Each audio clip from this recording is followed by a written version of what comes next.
Eu li aqui no início do culto o Salmo 149, não é pregação não, tá, irmão? Não precisa abrir não, mas me chamou a atenção algo interessante, porque eu não lembrava a maneira como esse salmo termina, e eu achei muito interessante isso, porque o Salmo 149 começa nos conclamando ao louvor, à adoração, e termina o Salmo 149 nos lembrando que o nosso Deus é um Deus que se vinga do mal, amém? Ele é um Deus que se vinga do mal. A palavra de Deus declara: minha é a vingança, diz o Senhor, eu retribuirei, amém? Minha é a vingança, diz o Senhor, eu retribuirei. Então a vingança não é nossa, a vingança é do Senhor, mas Ele exerce o seu juízo, Ele exerce a sua vingança, como diz aqui o versículo 7, né? Que Ele exerce vingança entre as nações e castigo sobre os povos. Salmo 149, versículo 7. E é interessante que o Salmo termina declarando que esta vingança, versículo 9, será honra para todos os seus santos. Amém, amados? Será honra para todos os seus santos. Então todos aqueles que se alegram em Deus, eles serão honrados quando esta vingança acontecer. E nós precisamos compreender isso, irmãos. Da mesma forma que quando um pai e uma mãe têm um filho estuprado ou até assassinado, esse pai e essa mãe são honrados quando o assassino é preso e condenado. Estão compreendendo? Então eu estou falando isso aqui, irmãos, porque nós estamos nesse período de uma festividade mundana e diabólica, que vocês sabem muito bem qual é. E nesse carnaval, eu estou vendo assim notícias abomináveis.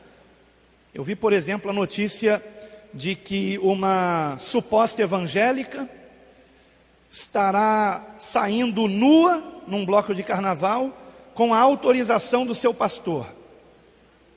Seu pastor autorizou, e não é qualquer pastorzinho não, é pastor famoso. Agora ele está tentando desmentir, mas eu acho estranho isso. Por que ela inventaria isso se ela é dessa igreja, né?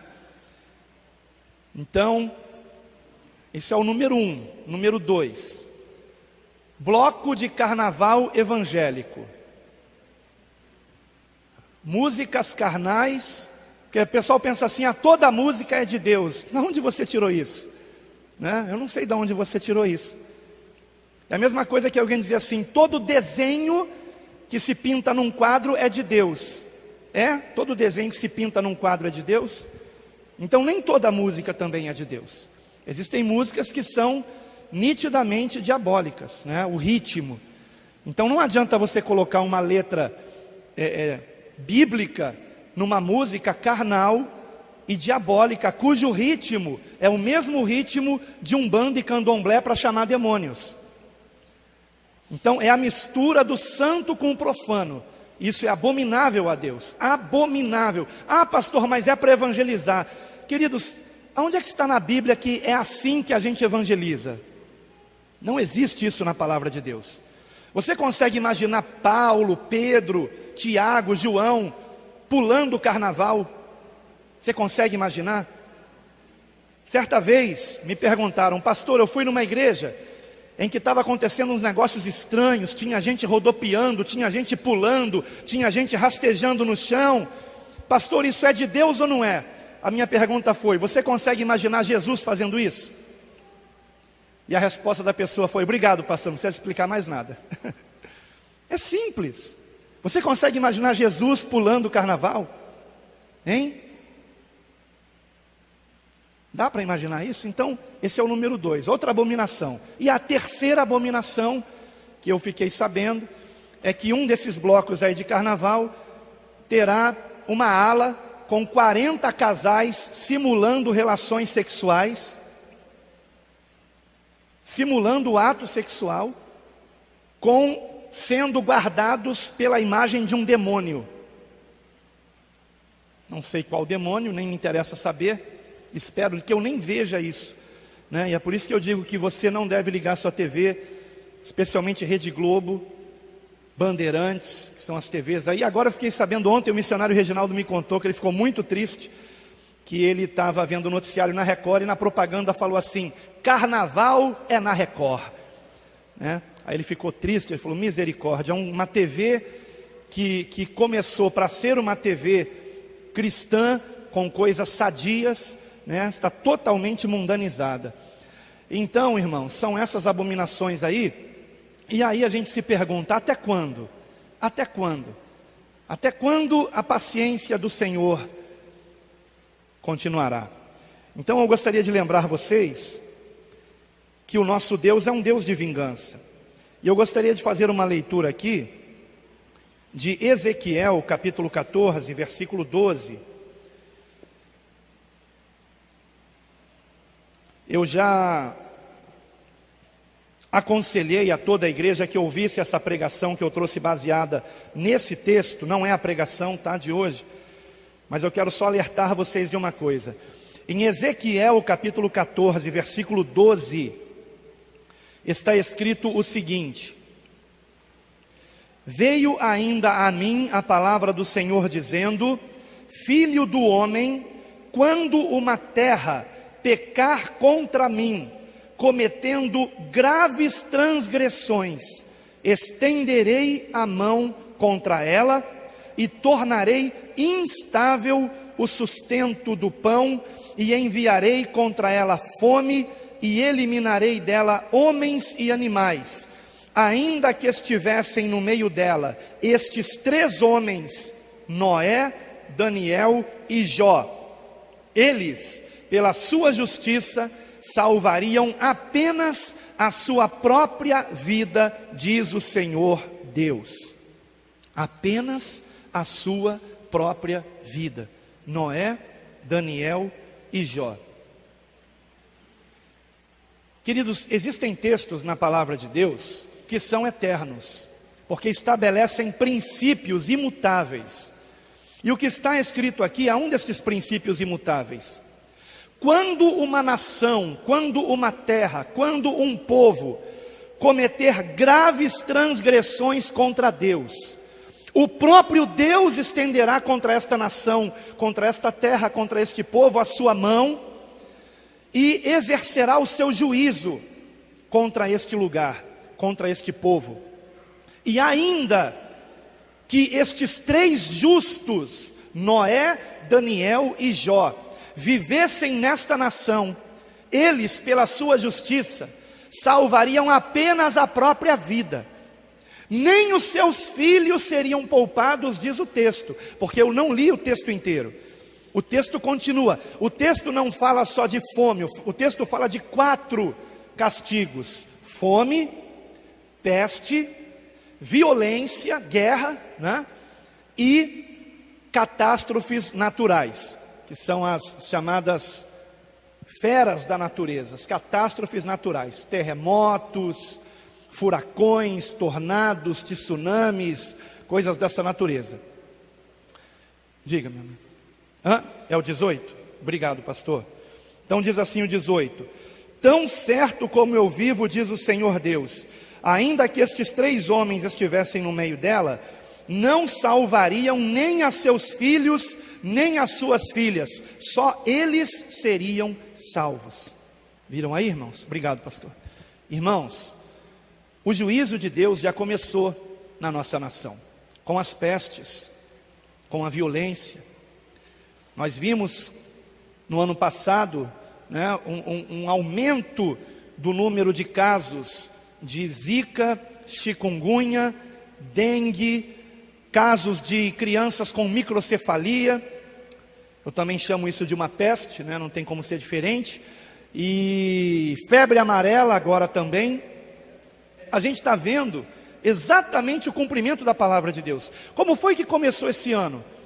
O ano começou com notícias aterradoras de rebeliões em presídios, aonde atrocidades estavam acontecendo, cabeças sendo degoladas, pessoas sendo queimadas vivas, pessoas sendo jogadas de alturas de 25 metros vivas, uma coisa horrível, horrível, atrocidades terríveis. Depois a questão da paralisação da PM no Espírito Santo, principalmente em Vitória, que ocasionou saques, assassinatos, em 7 dias, 127 assassinatos, números oficiais. O povo diz que passou de 300. Uma coisa assim horrenda acontecendo. E isso está aqui, irmãos. Por que está acontecendo isso? Porque esta nação, o Brasil, tem cometido graves transgressões contra o Senhor. É o país mais promíscuo do mundo inteiro. Vocês sabiam disso? É o país cuja mais da metade das pessoas que acessam a internet acessam pornografia com regularidade. Mais da metade das pessoas no Brasil que acessam a internet, acessam pornografia com regularidade. O que é regularidade? Quase todo dia. Quase todo dia. É o país campeão em assassinato. Aqui se morre mais do que na guerra da Síria, do que na guerra do Iraque. É terrível o que acontece nessa nação. É o país com o maior número de pedofilia, é o país com o maior número de estupros. 70% dos estupros no Brasil acontecem dentro de casa, na família, no seio da família. Pai estuprando filho ou filha, tio estuprando sobrinho. Como que Deus não vê isso? É claro que Ele vê isso. É claro que essa nação está cometendo graves transgressões. E como se não bastasse, a igreja nesse país está se tornando mundana. Mundana. Eu não me admiraria se entre nós aqui alguém dissesse que não tem nada a ver um bloco de carnaval evangélico. Não me admiraria, irmãos. Não me admiraria se alguém dissesse: ah, que legal, olha só. Não tem nada de legal nisso, irmãos. Luz não se mistura com trevas, irmãos. Que comunhão tem a luz com as trevas, diz a palavra de Deus. Então, irmãos, eu faço um apelo a vocês. Ouçam essa pregação, porque eu não vou pregar sobre isso aqui agora, eu não vou pregar de novo sobre isso, mas eu ainda pretendo trazer 3 mensagens. Uma sobre Noé, outra sobre Daniel e outra sobre Jó. Sobre esses 3 homens. Porque o texto diz que se esses homens estivessem nesta nação que sofreria o juízo, esses homens seriam poupados. Então que sejamos como eles, irmãos. Que sejamos como eles. Que o Senhor olhe para nós e encontre em nós o seu Espírito Santo. E encontre em nós algo diferente. Que sejamos como Noé, que mesmo no meio de uma geração incrédula, de valores invertidos, construiu uma arca em terra seca, e suportou as zombarias, e permaneceu fiel a Deus até o fim. E quando o Senhor mandou que ele entrasse na água, sem ainda ter caído uma gota do céu, ele entrou na arca. Mas quando a porta da arca se fechou, veio o dilúvio, e matou a todos. Todos. Essa geração de hoje é uma geração talvez ainda pior do que a geração do tempo de Noé. Mas nós também estamos construindo a nossa arca, irmãos. Nós também estamos fazendo a obra de Deus, irmãos. Permaneçam firmes, suportem as zombarias, permaneçam firmes, não retrocedam em nome de Jesus.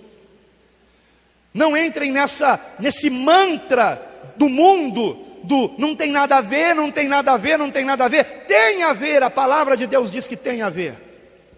O nosso Deus é um Deus que se vinga do mal, e Ele se vingará. Que sejamos como Daniel, que mesmo na Babilônia, decidiu não se contaminar com as iguarias, com os manjares do rei. Se guardou, permaneceu puro, íntegro, e permaneceu orando ao Senhor de dia e de noite, de joelhos.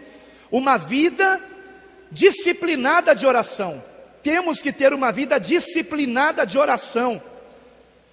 E que sejamos como Jó. Porque, irmãos, o juízo de Deus começou. E pode ser que algum dos nossos parentes venha a morrer de zika, de dengue, de chikungunya, de febre amarela. Pode ser que uma catástrofe aconteça e familiares nossos venham perecer. Pode ser que um terremoto aconteça e nossa casa desmorone, não a casa espiritual, é importante lembrar, mas o bem material. E aí eu pergunto a você, quando isso acontecer? Porque, irmãos, o juízo de Deus vem, irmãos, e já começou, irmãos. Quando isso acontecer, você vai blasfemar contra o Senhor? Ou você dirá como Jó, que mesmo tendo perdido todos os bens materiais, todos os filhos e a própria saúde, declarou: o Senhor deu, o Senhor tomou, bendito seja o nome do Senhor. Então, em nome de Jesus, se prepare, espiritualmente falando, receba a palavra de Deus como ela tem que ser recebida para a glória de Deus.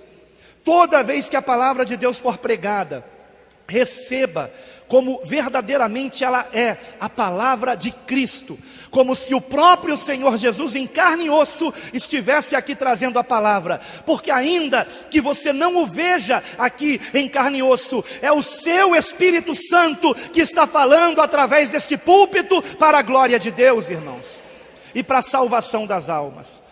Então, em nome de Jesus, guarde essa palavra e receba com carinho o pregador desta manhã, que é o Espírito Santo de Deus, usando o seu servo, pastor Sandro, que vai nos trazer a palavra. Receba com carinho, para a glória de Deus, em nome de Jesus.